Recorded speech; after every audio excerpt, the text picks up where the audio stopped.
ዘፍጥረት መጽሐፍ ምዕራፍ 10 ምዕራፍ 28 ከቁጥር 10 ዘፍጥረት ያዕቆብ ከበርሳቤ ወጥቶ ወደ ካራን ሄደ።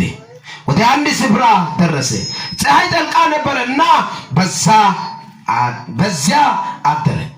በዚያ ስፍራ ድንጋይ አነሳ፣ ከራሱ በታች ተንተርሶ በዛ ስፍራ ተኛ። ሕልምም አለመ። እነሆ መሰላል በምድር ላይ ተተክሎ ወደ ሰማይ ደርሶ እነሆ የእግዚአብሔር መልአክ ይወጣበት ይወርድበት ነበር። እነሆ እግዚአብሔር በላይ ቆሞ ነበር። እንዲህም አለ፣ የአባትህ የአብርሃም አምላክ የይስሐቅ አምላክ እኔ እግዚአብሔር ነኝ።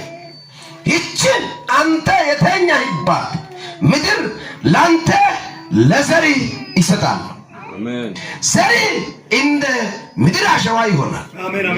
እስከ ምዕራብ እስከ ምስራቅ ሰሜን እስከ ደቡብ ትስፋፋለህ። የምድር አሕዛብ ሁሉ ባንተ በዘሪ ይባረካል። እኔ ካንተ ጋር ነኝ፣ በሚትሄድበት መንገድ ሁሉ እጠብቃለሁ፣ ወደዛች ምድር እመልሳለሁ፣ የነገርን ሁሉ እስካደርግ ድረስ አልተውምና።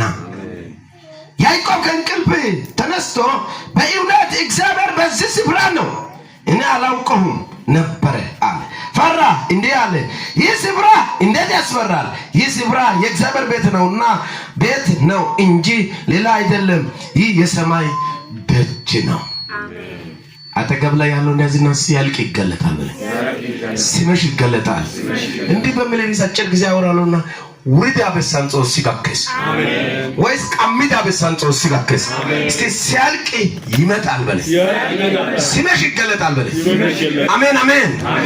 በዚህ ቦታ ላይ አጭር ጊዜ እግዚአብሔር በረዳው ሁኔታ አወራለሁና ያዕቆብ ስለ ኤሳው